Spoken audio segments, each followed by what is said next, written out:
The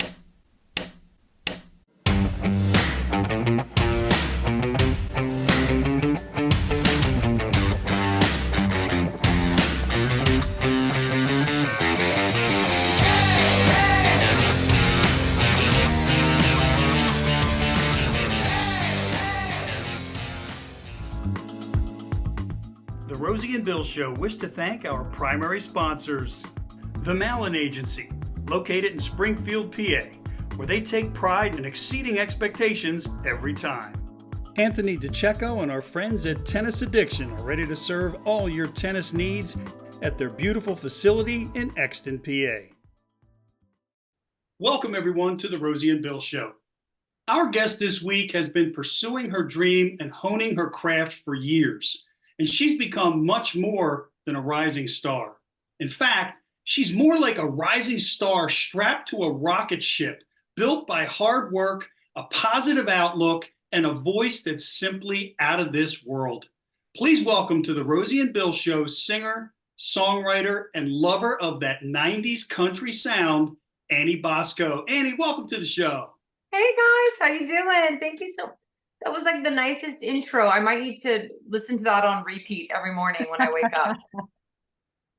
I love it. Bill's really great at that. He brings it all together, and it's very, very sincere. Annie, we understand that you grew up on a farm in California. Where was your family's farm, and what was it like to grow up on a farm? How did it shape you as an artist, perhaps differently from someone who didn't have that type of upbringing?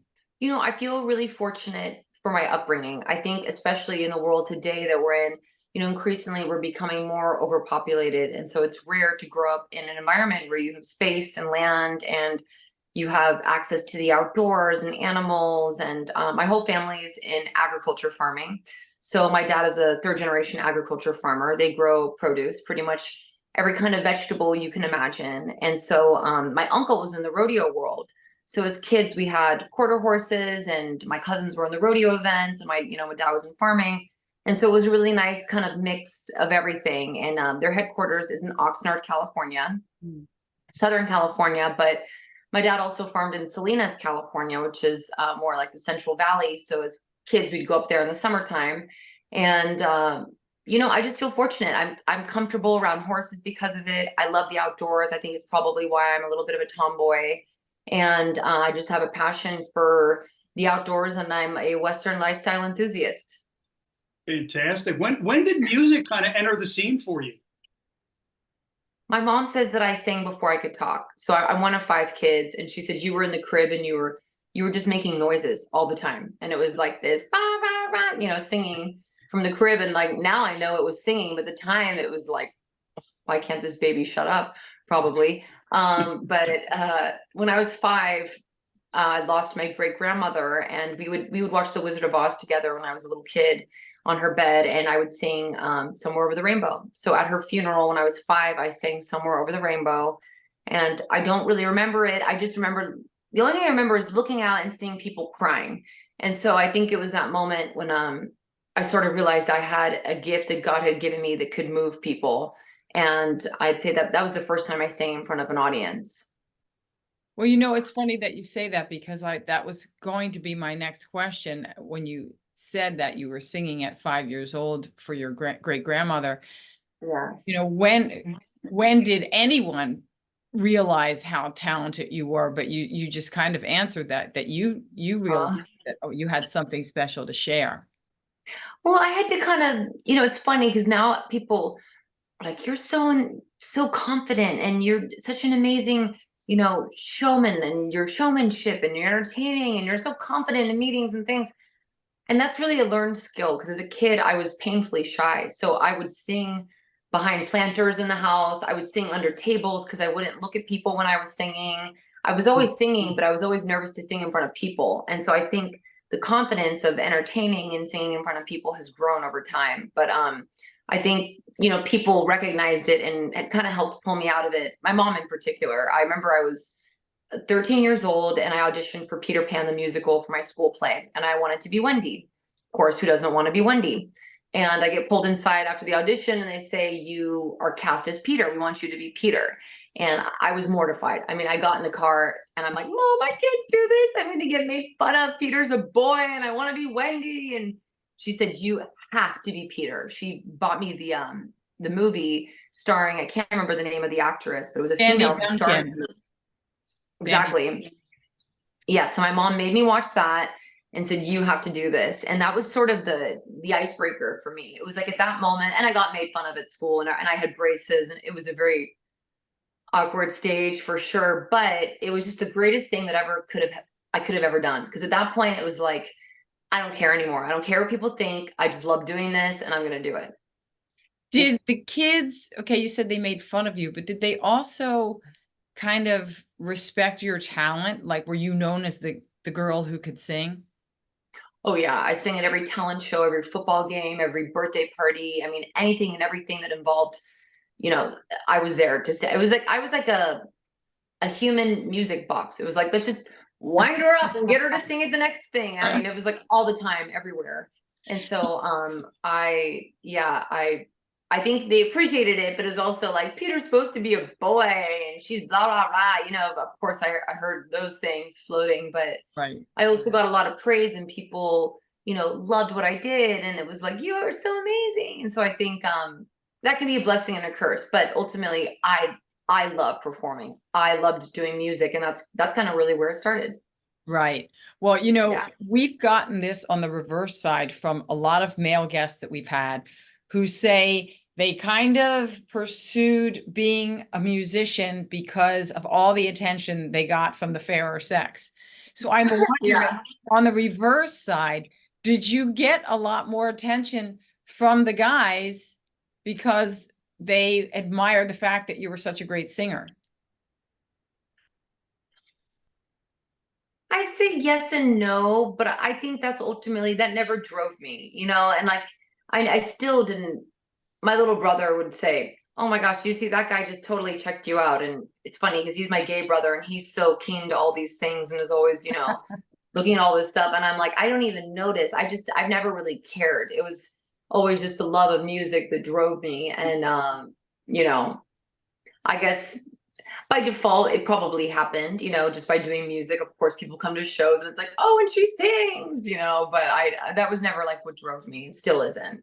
Yeah, I think that's the difference between men and women, which is interesting that you've confirmed it. So It's true. Annie, yeah. Women do it for the love. There's really not the ego attachment. No offense to guys, but a lot of times with guys, sometimes there's a little bit more of the ego involved. Right. How did you get to Nashville from there? I went to 1 year of college and I told my parents, I'm wasting your money and my time. And I want to go to Nashville. I took a trip there with a friend. I saw girls playing guitars and writing songs, and I knew that's where I want to be. That's what I want to do. I have to do country music. So I drove here with a friend when after my first year of college, and been here ever since. I've taken little sabbaticals, like during the pandemic, went back to California, but this has always, been my constant home since then. Annie, what's the time frame around when you got to Nashville? Because I've got a question I want to ask, but I was curious about the time frame when you got there. Nashville was still like this quaint little whimsical town, and people were sort of questioning, you're going, why would you go there? And now it's like, this is the place to be. Country is so cool. It's so on fire. Everybody's doing it. And that was not the case when I moved here. Yeah, and one of the reasons that I asked was, and I mentioned, in the intro that you love that 90s sound, as do I. And I love the fact that you kind of keep it alive in a lot of your music, which is fantastic. And I want to come back to that in a little bit. But I also that, we've had quite a few guests on who were putting out hit after hit in the 90s into the early 2000s. And then there was kind of a little bit of a change, kind of the bro country movement and all that stuff. And that's why I was kind of wondering, like, did any of that impact you creatively, when you were there and country was kind of going through some of those changes? Yeah, I never am one to, I don't like complainers. I don't like complaining. But I think it was probably why I didn't get offered a record deal during that time. Because when I moved here, there was this 10-year stretch of just bro country. It was bro, bro, bro. And it was anywhere I went, they would say, we're not signing females, not signing females, don't want to sign females, we're not signing females. I mean, I had like, members of like the biggest bands in country music at that time walking me into their label, nope, no females. And it was so frustrating because you're like, gosh, like this is insane. I grew up, during an era where females ruled the world. It was like Shania, Faith, Trisha Yearwood, Jody Messina, Sarah Evans. It was amazing. Martina McBride, just this amazing stretch of killer female artists who recorded killer songs. And so I think I never let it stop me, but of course it was frustrating, and really frustrating. Because I think what made me fall in love with country and move to this town was no longer the in thing, from like the songwriting styles to just my gender, which obviously couldn't help at the time. And now I do think the pendulum is kind of swinging back. And I think that, for every revolution, there's a counter revolution. I think we're hearing a lot of neo-traditional country artists coming out now. And I would kind of classify my music in that department. It's like, it's new and it's avant-garde, but it's still traditional. And it has that element of throwback and the nod to the music that really influenced me to move here in the first place. And it was like, well, why wouldn't I, make that kind of music? But that's why I came here to begin with. And so whether or not it works, okay, I can't control that, but I feel in my heart it's important to showcase fiddle, showcase steel, sing about country topics, and to not shy away from that. You know what I mean? And just because this is in right now, it's like, well, that's going to change in 2 years anyways, right? No, absolutely. And I think that, for what it's worth, that sound, like I said, I clearly hear it in the songs on your EP, and going back to Crooked Halo could hear it, in there too. Spits fire like a Roman candle, a down-home heart that's prone to ramble. Says it might be hard to handle, but I know who I am. Ooh, sweet little wild tornado. Ooh, angel with a crooked halo. Ooh, she falls to wings where the wind blows. Ooh, angel with a crooked halo. Also, when I watch your videos, Annie, I see like they're almost like a Shania Twain type of influence. There's a confidence that you have. There's something that you have that comes through. And don't tell Shania I said this, but I just think you sound better. But like, I love your voice. But was she an influence for you? You mentioned her earlier, because there's something there that just kind of reminds me of some of her classic videos back in the day. That's so cool to hear you say that. I mean, no one has studied her videos like me, and trust me, no one has studied her like me. And of course, as an artist, you go through phases, right? Like I went through my Celine Dion phase, and then I went through as a kid, the first singer I heard was Patsy Cline. So really like fell in love with her. And that was my first initial intro to country music, and just her voice. It just like, just pulled on my heartstrings, and it was like so powerful. And really that was because of my dad. Like he loves classic country and really raised me on that. And then I'll never forget, my aunt pulled in the driveway one day and she handed me the Come On Over album. And, I'm a young teen, and it just felt like she was saying everything that I was feeling. It just felt like I was listening to my best friend. And then in watching her, it was like, okay, not only do I want to be her best friend, but I want to be her. And I probably had like my first girl crush ever looking at her. I mean, so beautiful, so sexy, but like in a girl next door kind of way, it was always like tasteful, but kind of pushing the envelope and flirty and fun. And I just loved that she was also like a real cowgirl, like, really knew how to ride horses, and was a down-home girl in a ball cap, but could still get glammed up and be so beautiful. And I just have so much respect for her as an artist, a songwriter, and just think she's brilliant. And I'll never forget, my dad took me to her concert. I was probably in like 6th grade, and I stood on top of my seat the entire show. Like I stood and just yelled. And it was like that moment of like, that is what I have to do. That, like her, whatever she's doing, like That's it. You know? Well, how does it Well, you feel to be succeeded. doing that? Oh, so sweet. Well, hey, I have a long way to go. I mean, when you look at what she did on a worldwide scale, unbelievable, unmatched, you know, in country music.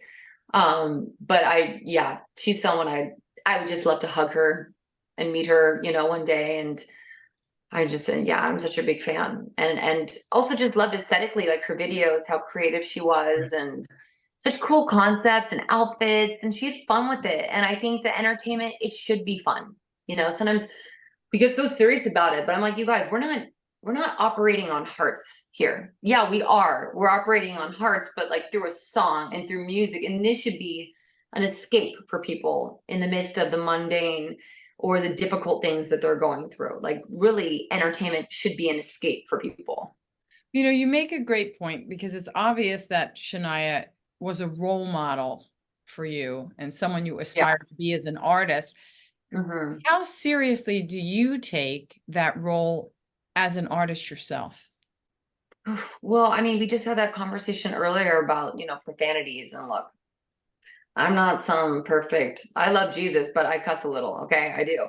But, you know, when it comes to like doing it on a public front or on stage, no, I don't feel comfortable doing it. I just think when I see, you know, like little girls in the audience, and I feel an obligation to set a good standard for them. And so for me personally, it's just not my thing, you know. And it's crazy. You know, recently I have had little girls coming to shows, and it's amazing. It's like, oh my gosh, I'm having like my first fangirl. They're like, when you walk out, they're going ballistic. I'm like, this is the age group I should be making music for, because no one is more diehard than them. And I should know that, because I was the diehard girl. Like, the way that music hits you at that age is so different. You're so tender, and you're so vulnerable to the world and music, and it's just a whole other thing. And so, yeah, I think I feel a responsibility to try to be just a good person, you know, when no one's watching, but especially when you have young girls watching you. For sure. Yeah, and it's clear to me, and that's why I mentioned in the intro, you know, positive outlook, because I think that you just ooze positivity, you know, in your performance, in your videos, and that's another thing as a role model that, you know, we could use a lot more of. And I wanted to now kind of fast forward to your EP. I've been dying to get to this, because there's so many different ways I'd love to look at this. First thing is, each of the 5 songs, usually when I've listened to EPs in the past, there's like a throwaway or two on there, or something that was just kind of added in so it could become an EP.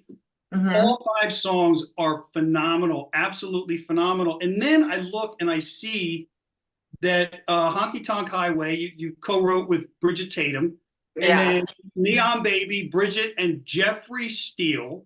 Yeah. How did that collaboration come about, and does it get any better than that? No.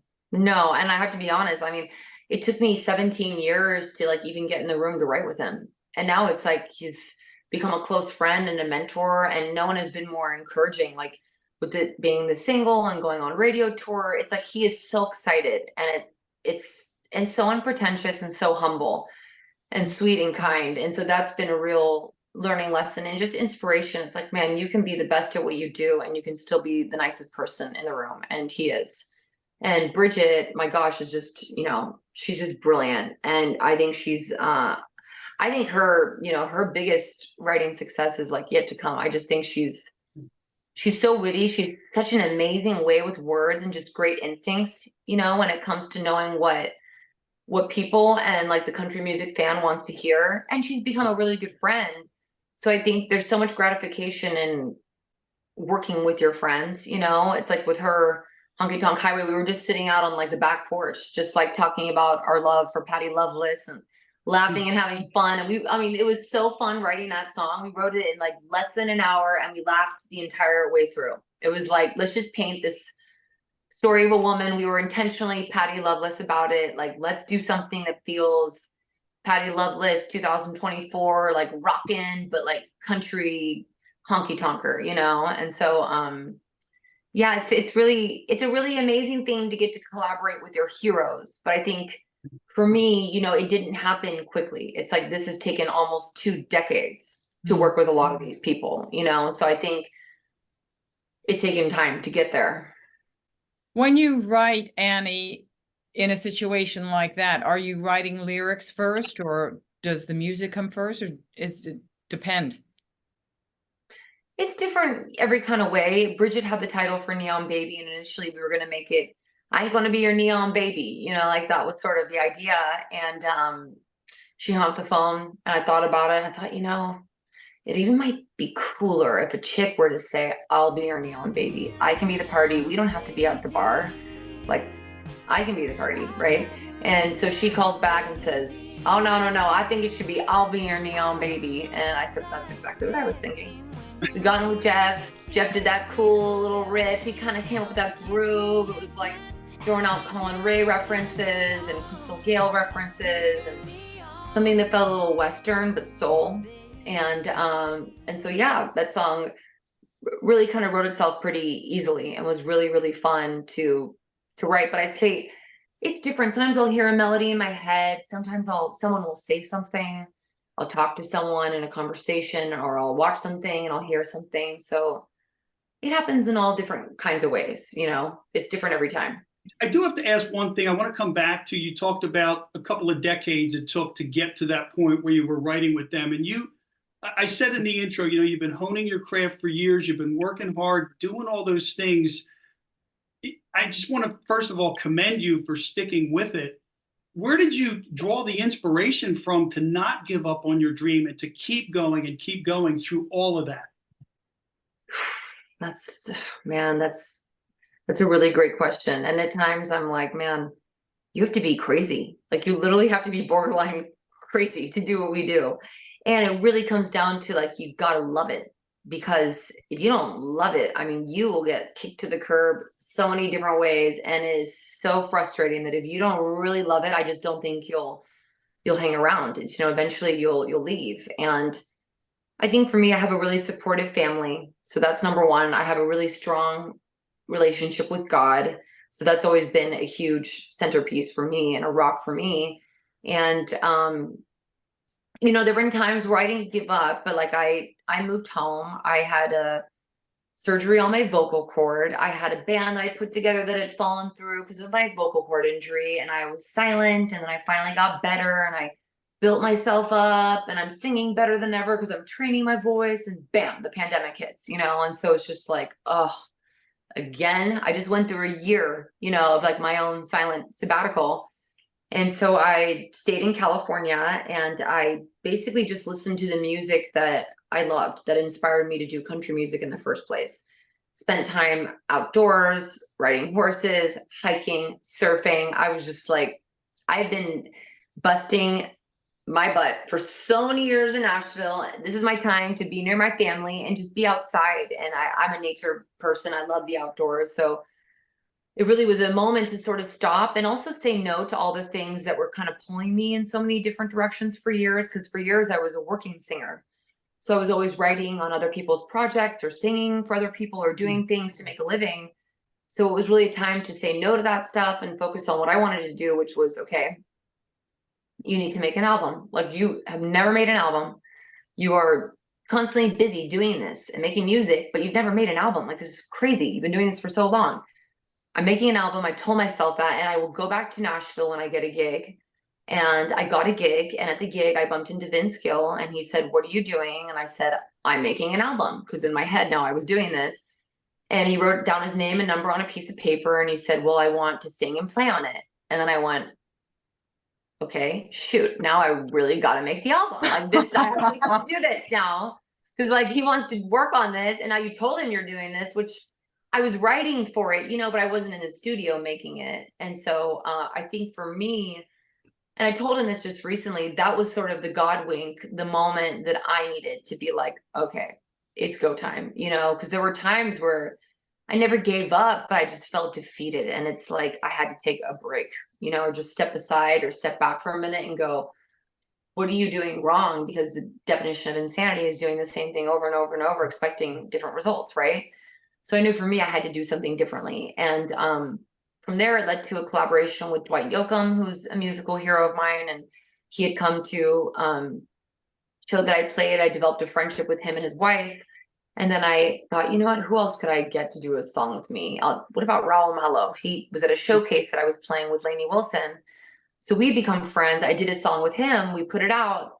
My manager heard it, signed with him. And within 3 months, I signed a record deal. So I think at the end of the day, you just have to keep going and and stick to your love of it. And for me, moving home, listening to the music that really inspired me to move to Nashville in the first place was really important to do. And to also not hate the town, because sometimes like it can drive you to hate it. It can. And you talk to anyone. I mean, it's frustrating. It's like you can hate this business. You always love music, but the business has a way of making you hate it. And I think for me, I had to get that love back because I didn't want like the bitterness or the resentment of 4 deals in a year falling through, or feeling betrayed and feeling like nothing was working, but again, I don't like complaining. I don't like complainers. So it was like, I need to go get good with me and make the music that I love. And I think once I started doing that, it just started attracting, and here I am. Well, sometimes you have to go home and refuel. And I wanted to comment on, you were talking about kind of, you knew Vince Gill and you worked in the studio for a long time. I was wondering, was the time when you were a working singer and writing for other people, was that during the bro period? Yeah. Yeah. Yeah, because as a female, you couldn't get arrested. I know it's a joke because everyone's getting arrested now, but I swear to God, even like with everyone getting arrested, I couldn't even get arrested.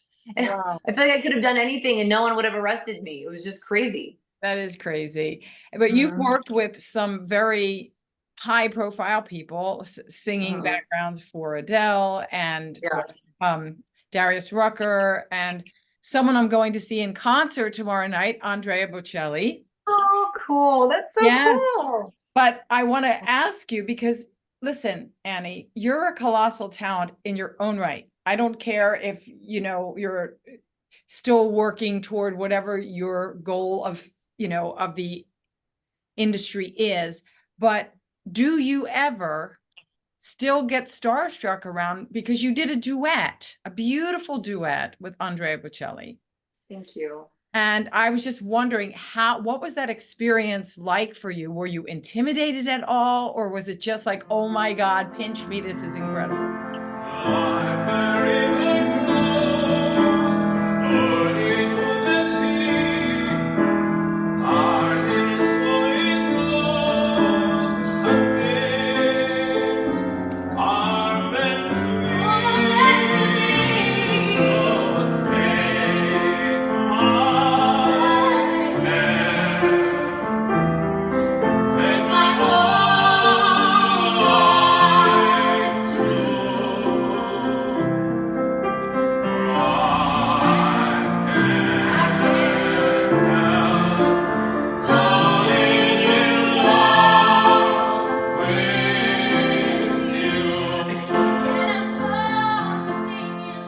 Okay, well, for starters, I had laryngitis.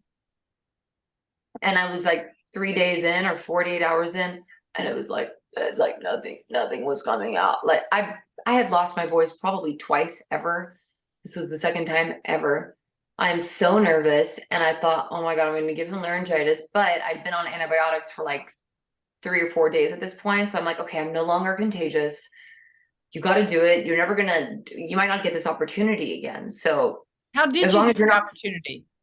Sorry? How did you get the opportunity? I got the opportunity because of David Foster. Okay. He used to have me come perform at his shows and his concerts and do I Will Always Love You and The Prayer. And he, now mainly just uses his wife for shows. Catherine does everything, a lot of the stuff. But he was great. For years, he hired me to sing in concerts and do demo work for him in the studio, and talk about a colossal talent.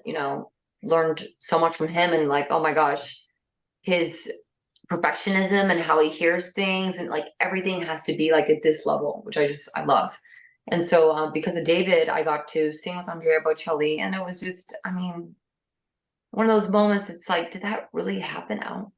I will forever cherish that moment. And just when he walked in the room, it's like you feel like the calibration of his spirit, his body just in the room, and then he opens his mouth and you're just like, I mean, and his voice is really that beautiful in person. Just Well, so was breathtaking. yours. Honestly, we watched it. Bill and I watched it. I sent it to a couple people because I'm like, you got to hear this. And Yeah. I mean, I wouldn't have known at that point that you were a country singer. Yeah.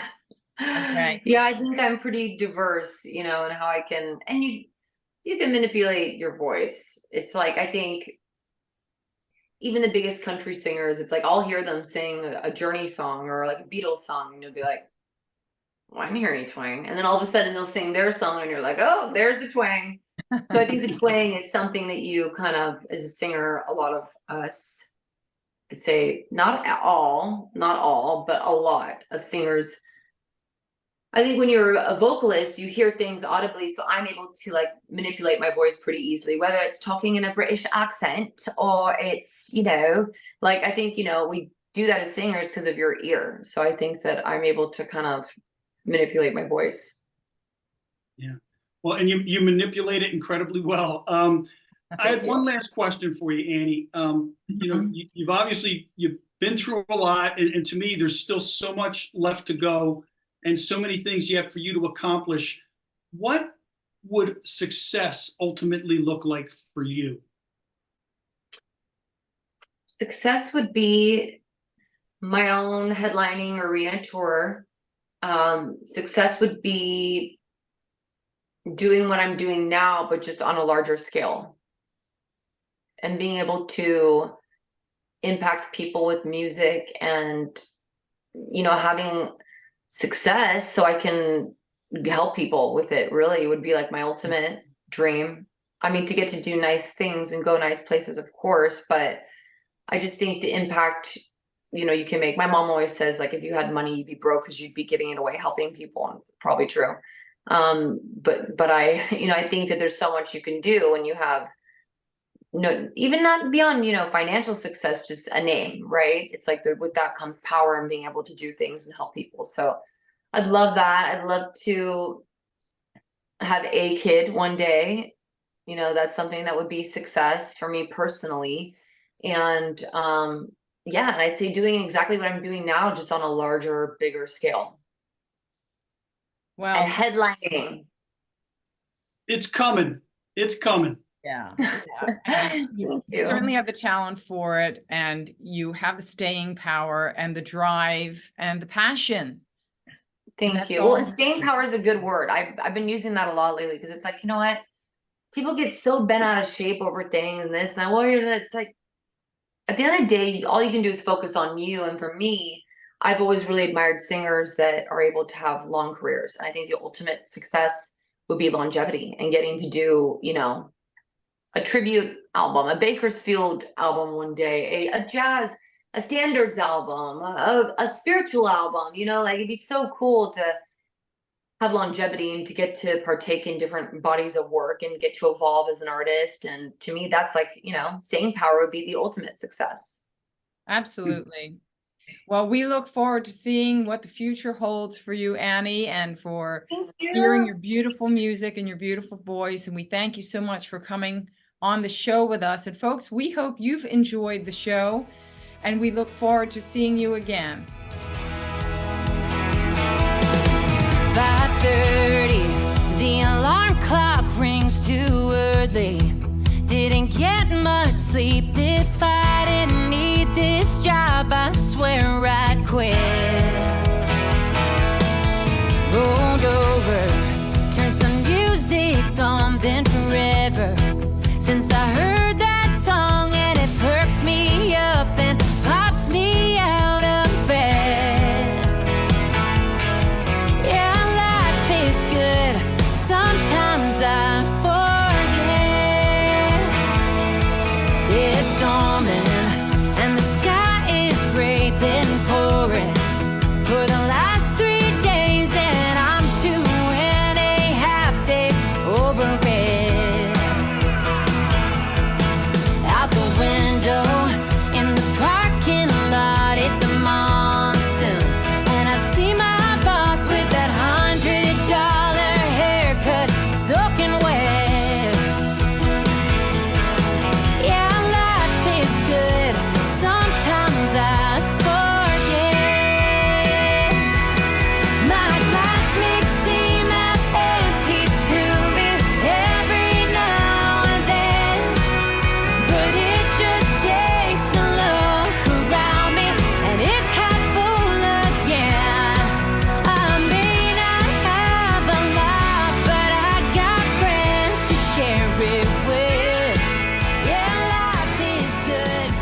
This week's episode has been brought to you by Doherty & Company Insurance Services for all your business and personal insurance needs. Our friends at Tennis Addiction in Exton, PA. And the Malin Agency, where exceeding expectations is how they do business.